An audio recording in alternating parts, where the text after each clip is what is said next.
The illusion of free will.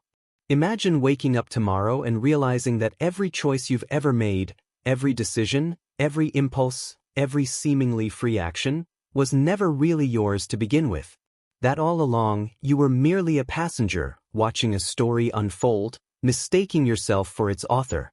What if your thoughts, your desires, even the very words forming in your mind right now, are nothing more than the inevitable result of prior events, unfolding with mechanical precision? This is the disturbing possibility at the heart of the free will debate.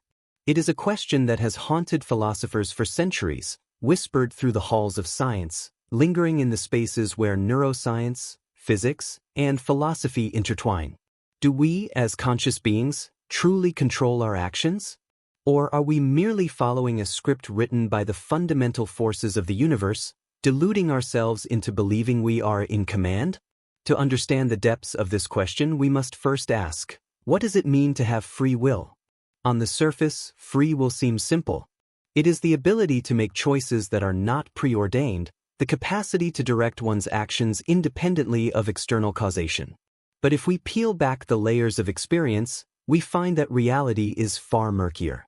Neuroscience offers some of the most chilling insights into this question. In the 1980s, the neuroscientist Benjamin Libet conducted a now famous experiment that would shake the very foundations of our understanding of free will. Libet and his team asked participants to move their wrists at a time of their choosing while monitoring their brain activity. What they found was startling: the brain's readiness potential, an unconscious buildup of neural activity that precedes voluntary movement, began several hundred milliseconds before participants reported their conscious decision to move. In other words, the brain had already initiated the action before the subject was even aware of deciding to act. The implication? Our conscious will might not be the driver of action, but merely an observer, a narrator weaving a story around an event that has already been set in motion. If this is true, then what of our sense of agency?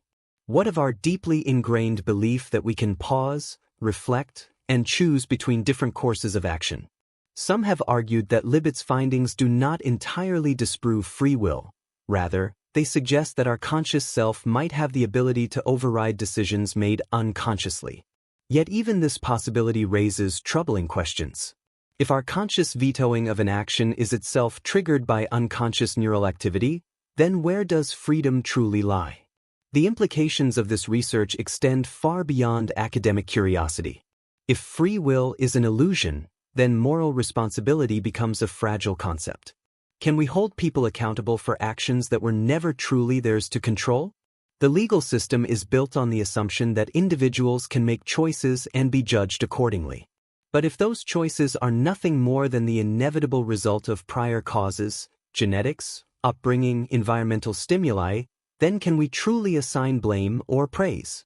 If a murderer was always destined to commit their crime, should they be punished? Or should we simply recognize them as an unfortunate product of deterministic forces? Determinism, the idea that every event, including human actions, is necessitated by preceding events according to the laws of physics, stands in stark opposition to free will. If the universe operates like a vast chain of cause and effect, stretching back to the beginning of time, then every action, every thought, was set into motion long before we were born. Your decision to listen to this video, the way your fingers twitch as you adjust your position, even the thoughts forming in your mind at this very moment, all were predetermined from the moment the universe began. In this view, you are no more responsible for your actions than a falling raindrop is responsible for its path to the ground. And yet, if determinism is true, why does the illusion of free will feel so real? Why do we experience life as though we are making choices, as though we have control? Some philosophers argue that free will, or at least the sensation of it, is an evolutionary adaptation, one that has allowed human beings to function socially, to assign meaning to their actions, to build a framework of morality and responsibility. Perhaps, in the grand machinery of the cosmos, the illusion of choice is simply a necessary function of the human mind. But determinism is not the only challenge to free will. Quantum mechanics, the science of the smallest particles in the universe, throws yet another wrench into the equation. At the quantum level, particles behave in ways that seem random, governed by probabilities rather than strict determinism. Some have suggested that this fundamental randomness could allow for a form of free will, a gap in the machinery where choice might emerge. But randomness alone does not grant us control. If our decisions are dictated by random quantum fluctuations, does that make us any more free? Is a roll of the cosmic dice any more a product of free will than the steady ticking of a deterministic clock? There are those who seek a middle ground, who argue for compatibilism, the idea that free will and determinism are not mutually exclusive. According to this view, even if our actions are determined by prior causes, we can still be considered free if we act in accordance with our desires and reasoning. In this framework, freedom is not about being free from causation, but about being able to act without external coercion. Yet for the hard determinist, this is merely a semantic trick, a way to salvage the illusion without addressing the deeper problem. Consider this. If you were to rewind the universe to this exact moment and let it unfold again, down to the smallest particle, would you make the same choices? Would you be able to do otherwise? If the answer is no, then in what sense were you ever free? These questions do not have easy answers, and perhaps they never will. But as you listen, as your mind drifts into the space between waking and sleeping, consider the possibility that your thoughts, your actions, your very sense of self, are merely echoes of the universe's grand unfolding. Perhaps the choices you believe you are making are already made. Perhaps the you of this moment, of every moment, is simply watching, narrating a story that was always going to be told. And as you close your eyes, as you surrender to sleep, ask yourself, if free will is an illusion, does it even matter? If we are but passengers in the flow of time, watching our own lives unfold like a dream, then perhaps the best we can do is let go and drift gently into the current of the unknown. The universe as a living, breathing entity. Imagine for a moment that the world around you, the rustling leaves in the breeze, the quiet hum of your bedside lamp, even the stones beneath your feet, is not merely inert matter but alive with a form of awareness. What if consciousness, far from being an exclusive gift bestowed upon humans and certain animals, is woven into the very fabric of existence itself? This is the essence of panpsychism, a philosophical perspective that whispers softly against the edges of our understanding. It invites us to consider that everything, from the smallest subatomic particle to the vast expanse of galaxies, possesses some form of intrinsic awareness.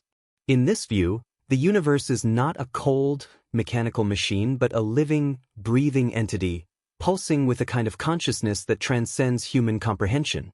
The idea feels both comforting and mysterious, like discovering a hidden heartbeat in the silence of night. At its core, panpsychism challenges the conventional separation between mind and matter. Instead of viewing consciousness as something that emerges solely from complex biological systems, such as brains, it suggests that consciousness is fundamental, a property as universal and essential as space, time, or gravity. Just as light exists at every point in the cosmos, so too might awareness permeate all things, existing in degrees too subtle for us to perceive directly.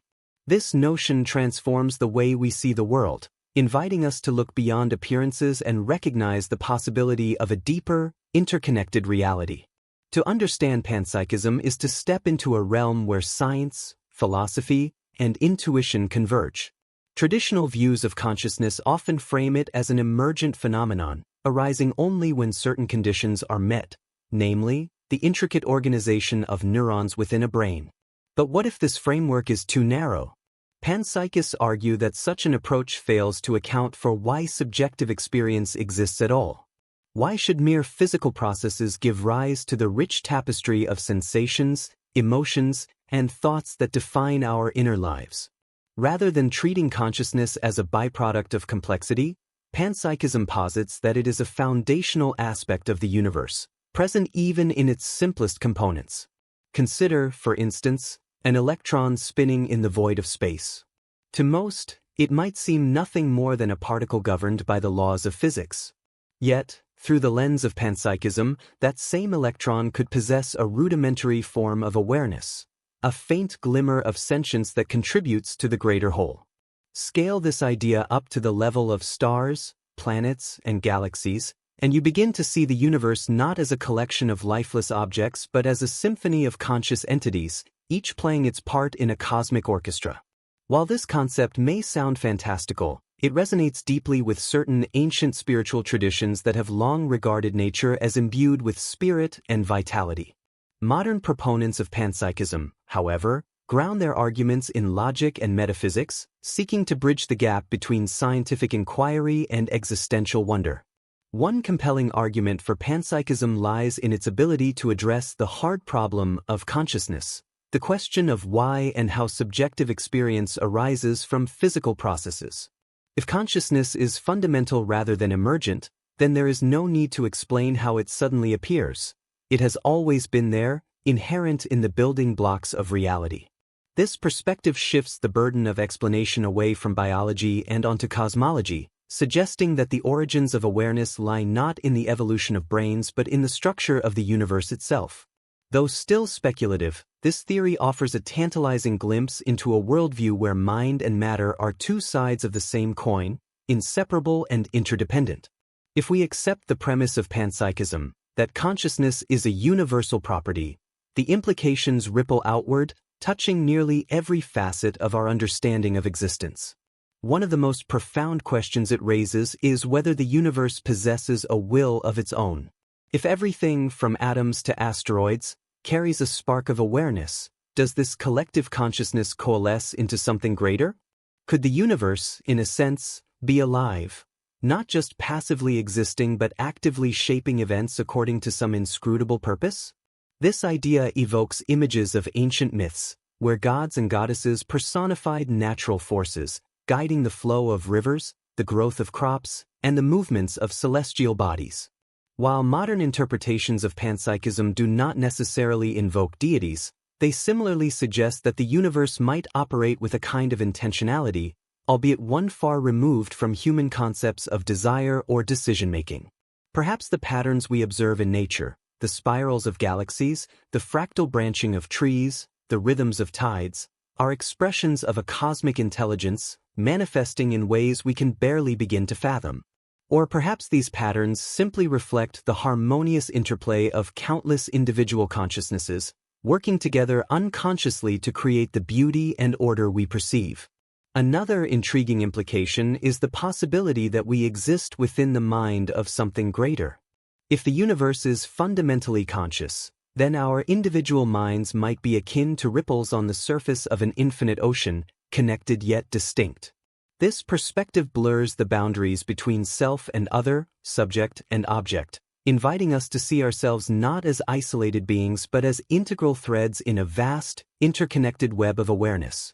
Such a realization can foster a deep sense of belonging, dissolving the loneliness that sometimes accompanies human existence. At the same time, it raises questions about free will and agency. If our thoughts and actions are influenced by a universal consciousness, how much control do we truly have over our lives? And does it matter if the ultimate goal is harmony with the whole? Yet, panpsychism also leaves room for mystery. Even if the universe is conscious, its nature remains elusive, its voice a whisper carried on the wind rather than a clear proclamation. We may never fully grasp the scope of its awareness or decipher its intentions, if indeed it has any. But perhaps that is the point. The beauty of panpsychism lies not in providing definitive answers but in expanding the horizon of possibility, encouraging us to embrace the unknown with curiosity and humility.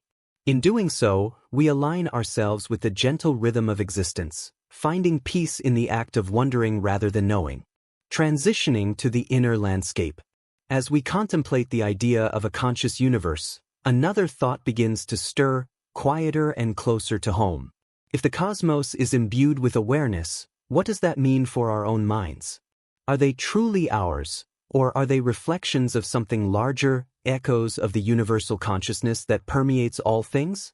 This line of inquiry leads us inward, toward the final frontier of mystery, the human psyche. For if the universe is watching us, it may also be watching through us, shaping our perceptions and experiences in ways we scarcely realize. What if your own mind isn't what you think it is?